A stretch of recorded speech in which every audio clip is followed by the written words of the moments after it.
देखो, हम जो भी कर्म करते हैं उन कर्मों का दो प्रकार का फल निकलता है। एक फल दिखने वाला, सुख दुख के रूप में जो हम अनुभव करते हैं कि अच्छा काम किया तो सुख, बुरा काम किया दुख, पुण्य किया सुख, पाप किया दुख।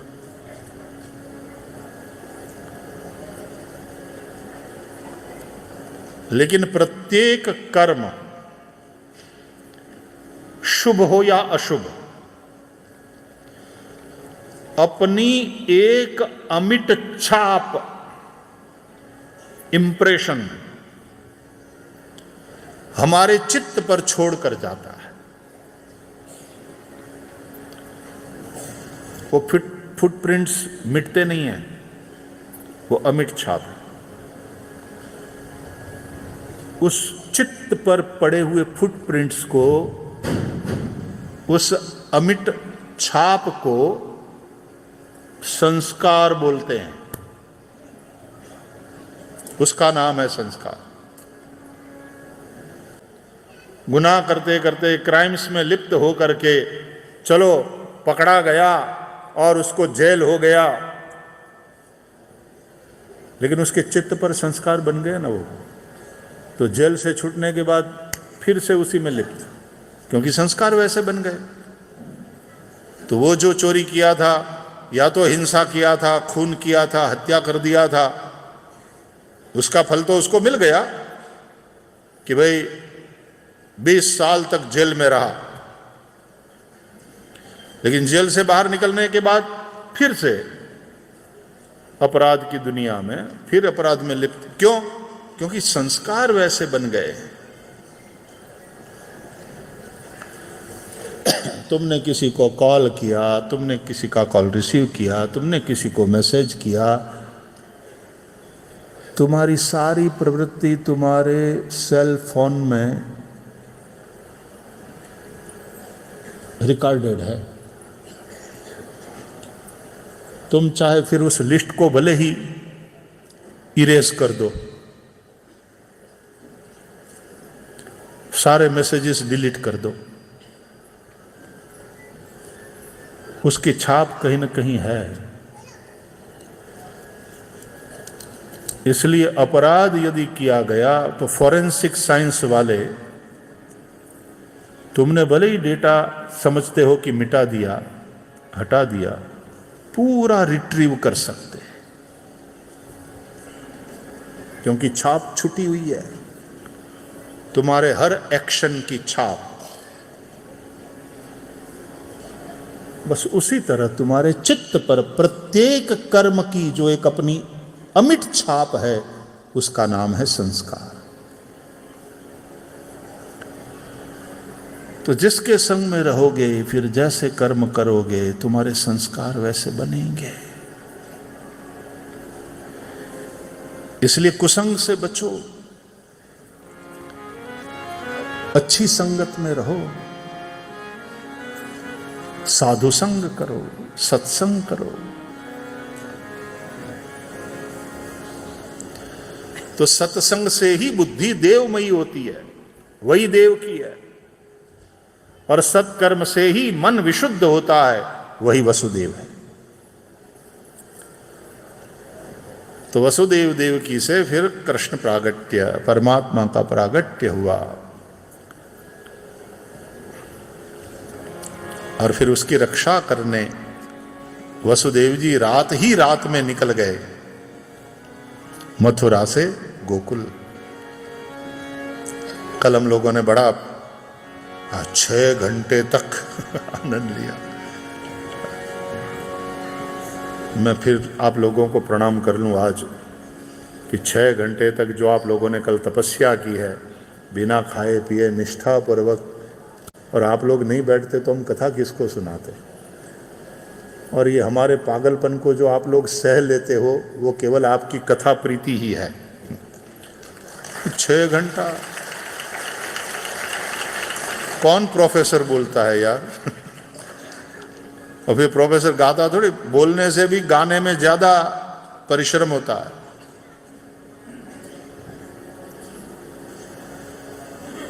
बहुत ऊर्जा लगती है। वो बोलना है भाई, बकवास थोड़ी करना है, सोच समझ कर बोलना है। शास्त्र के अनुसार बोलना है। तो 6 घंटे तक हम लोगों ने आनंद लिया, बचा करके, और मथुरा से ले गए गोकुल। एक चिंगारी किसी तरह से अंधकार में एक चिंगारी भी मिल जाए, प्रकट हो जाए, तो उस चिंगारी को फिर आग में कैसे बदलना, उसके लिए पहले चिंगारी की रक्षा करो। चिंगारी भड़के फिर शोला बने, पहले चिंगारी की रक्षा करो। हमारे यहां जब यज्ञ होता है शास्त्रीय परंपरा के अनुसार, तो यज्ञ में अरणि मंथन के द्वारा अग्नि प्रकट करी जाती है हमारे पंडितों के द्वारा। मैच बॉक्स से नहीं, लाइटर से नहीं, अरणि मंथन किया जाता है। और बड़ा जोर लगाना पड़ता है साहब। वैसे तो यजमान और यजमान पत्नी को यह करना होता है, अरणि मंथन, आमने सामने बैठ करके। तो शुरुआत तो आप लोग कर लेते हो, फिर पंडित लोग अपना कि अब हमको सौंप लेंगे, तो अरणि मंथन करते हैं। और ऐसा घर्षण होता है, ऐसा घर्षण होता है, ऐसा घर्षण किया जाता है अरणि के 2 काष्ठ का, कि ये करते करते करते एक चिंगारी भी प्रकट हो गई। तो उस चिंगारी को कहां किस तरह से लेना ताकि वो आग बन जाए। फिर उसमें ऐसे पदार्थ, कर्पूर इत्यादि ज्वलनशील पदार्थ, वो करके फिर थोड़ा हवा देना कि वो चिंगारी आग बन जाए। और फिर उस प्रकट अग्नि को हवन कुंड में, यज्ञ कुंड में विधि पूर्वक, पंचभू संस्कार पूर्वक स्थापित किया जाता है। और फिर उस और सब समिधाएं, ताकि अग्नि और प्रज्वलित हो, प्रदीप्त हो। और फिर घृत की आहुति पहले अग्निदेव को दिया जाता है। अग्नये स्वाहा, ओम अग्नये स्वाहा, ओम अग्नये स्वाहा। तो खिलाना तो पड़ेगा ना, तब अग्नि पुष्ट होगी। इसलिए जैसे ही बालक का प्रागट होए तो बच्चे को साफ करके नर्स सबसे पहले ले आती है मां के पास, और मां ने अपने थन से लगाया, दूध पिलाया। पोषण, उस बालक को तुरंत पोषण नहीं, क्योंकि पहले मां के गर्भ में था तो वो जो नाभि से नाल से बंधा हुआ था वहां से पोषण मिल रहा था। लेकिन अब जन्म हुआ, नाल छेदन हो गया है, अब एक अलग अस्तित्व, अब उसको पोषण की जरूरत है। तो मां अपना दूध पिलाती है। और वो शुरुआत का जो दूध होता है मां का, मां के उस दूध में वो वाले तत्व होते हैं जिसमें उस बालक में रेजिस्टेंस पावर जबरदस्त पैदा होता है, और वो रोगों, कीटाणुओं और सब प्रकार की जो समस्या है उससे लड़ सकता है उसका शरीर। इसलिए मां का शुरुआत का दूध वो बालक के लिए जीवन दाता है। गैया ब्याई तो गैया का पहला दूध बछड़े के लिए जीवन दाता है। हमारे यहाँ कई लोग फिर बछड़े के लिए तो वो गैया ने बनाया ही है, लेकिन फिर उस दूध को कई लोग ले जाते हैं और उस दूध की हमारे यहाँ बड़ी बनाते थे, उसमें थोड़ा गुड़ वगैरह डाल करके और वो बना के खाते हैं ताकि रेजिस्टेंस पावर शरीर में, रोग प्रतिकारक शक्ति बढ़े।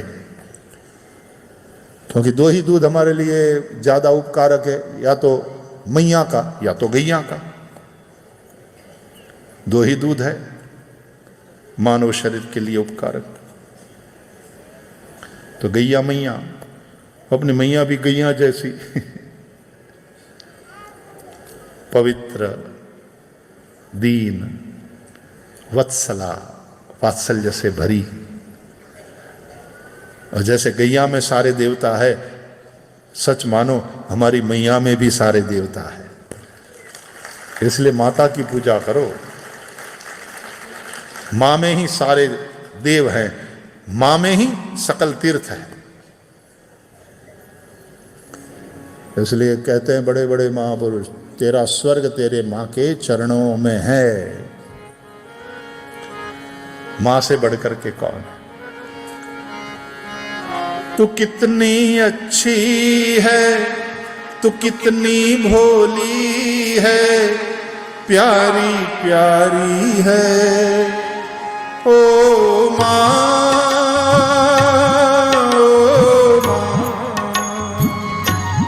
ओ मां,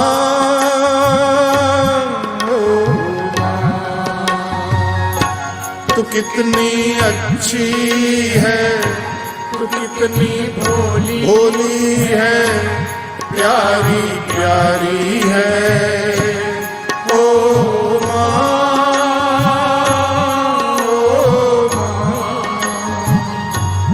ओ मां।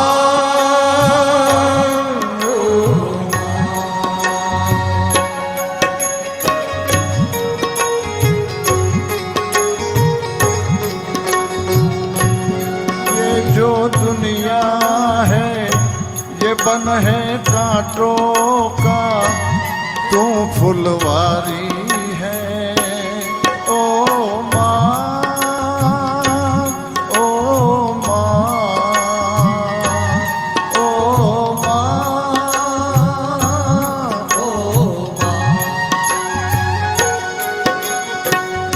मां बच्चों की जान होती है, माँ बच्चों की क्या होती है, वो होते हैं किस्मत वाले जिनकी माँ होती है।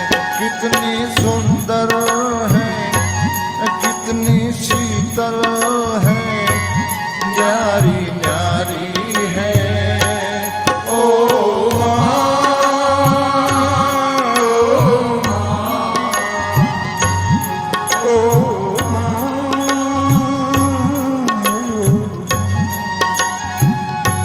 तू कितनी अच्छी है, तू कितनी भोली है, प्यारी प्यारी है ओ मां, ओ मां, ओ मां, ओ मां।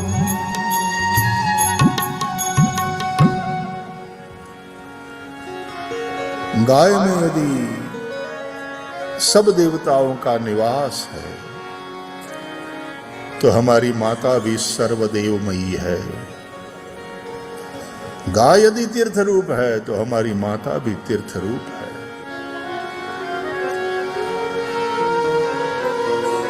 गाय को प्रसन्न किया उसने, सभी देवताओं को प्रसन्न किया, मां को प्रसन्न किया, सब देव प्रसन्न।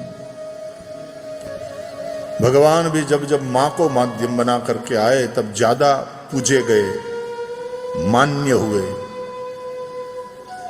राम के 3 मां, कृष्ण के भी 3 मां, यशोदा, रोहिणी, देवकी। वैसे तो वसुदेव जी की अनेक पत्नियां हैं, लेकिन यशोदा के चलते वो यशोदा वाला लाला कन्हैया वो जितना स्वीकृत है भक्तों को, जो लाड लड़ाती है मां यशोदा अपने लाला को, बस लाला को दौड़ दौड़ करके मां के आंचल में छुपना होता है। बच्चों के लिए वो सबसे सेफ जगह है, वहीं सुकून मिलता है। गांव में तो माताएं अपने ही साड़ी के पालों से उसके मुंह को साफ कर लेगी, नाक को साफ कर लेगी। बच्चे खाना खाने के बाद, बड़े हो जाते हैं बच्चे तो भी खाना खाने के बाद फिर माँ के पास जाकर माँ के आंचल से हाथ पोंछेंगे, हाथ धोने के बाद मुंह पोंछेंगे।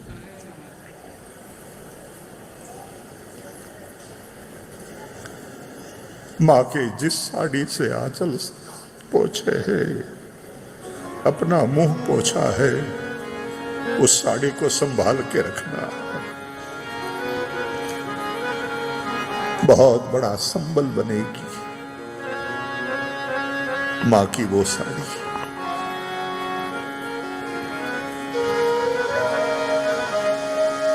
कभी जब माँ न रहे, माँ चली जाए, तो उस साड़ी को तो कितनी अच्छी है, तो कितनी भोली है, प्यारी प्यारी है। ओ माँ, ओ माँ, ओ माँ, ओ माँ। दुख न लानी है माँ, माँ तेरी अखियाँ, दुख न लागी है माँ, माँ तोरी अखियाँ, मेरे लिए जागी है तू सारी सारी रतियाँ, मेरी निंदिया पे अपनी निंदिया भी तूने वारी है। ओ माँ, दिन में अपना काम, अपना कर्तव्य करना, लेकिन बच्चा रोता है रात में तो माँ रात भर जागती है। अपनी निंदिया उसने अपने बच्चे पर वारी। वो अपना सुख नहीं देखती, अपने बालक का सुख देखती।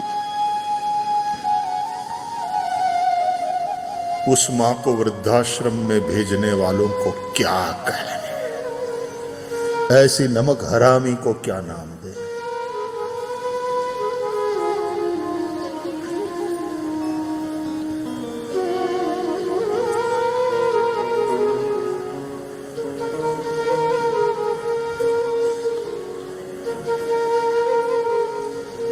आंसू आते थे आंख में, माँ याद आती थी, दौड़कर माँ के पास चले जाते थे। अब माँ याद आती है और आंख में आंसू आते हैं। जब माँ नहीं रहती, याद रखो सबसे बड़ी सौगात माँ है।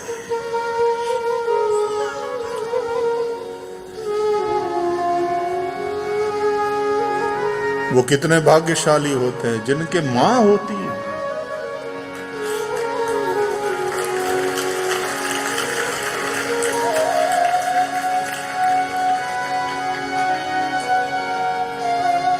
अपना नहीं तुझे सुख दुख कोई, मैं मुस्काया तू मुस्काई, मैं रोया तू रोई, मेरे हंसने पे और मेरे रोने पे तू बलिहारी है। ओ माँ, ओ माँ, ओ माँ।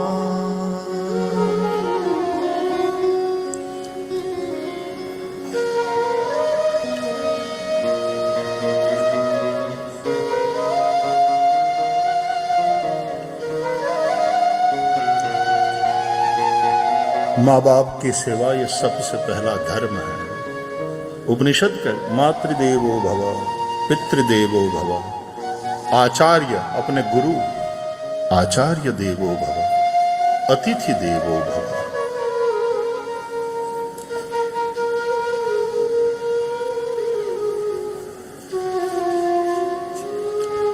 बाप को मारकर बेटा गादी पर काबिज हो जाए, और एक वो संस्कार है कि बाप स्वर्ग में चले जाए उसके बाद भी संतान उसका श्राद्ध करे, याद कर करके श्राद्ध करे। ये कृतज्ञता की संस्कृति है। सनातन धर्म, हिंदुओं की ऋषि परंपरा। हम देव ऋषि मनुष्य तर्पण करते, पितरों का तर्पण। इसलिए नंद बाबा ने जब श्री कृष्ण का प्रागट्य हुआ, कारयामास विधिवत पितृदेवार्चनम तथा, विधि पूर्वक पितरों का पूजन किया। क्योंकि जब पुत्र उत्पन्न होता है, पितरों के ऋण से मुक्ति मिलती है। जात कर्म संस्कार, पितरों की पूजा। राम लक्ष्मण भरत शत्रुघ्न का प्रागट्य हुआ तो दशरथ जी ने नांदी मुख सराध करी, जात कर्म सब कीन, हाटक धेनु बसन मनी, नृप विप्रन कह दीन। नांदी मुख श्राद्ध में पितरों का पूजन होता है। तो जात कर्म संस्कार और पितरों का पूजन, ये हमारी संस्कृति।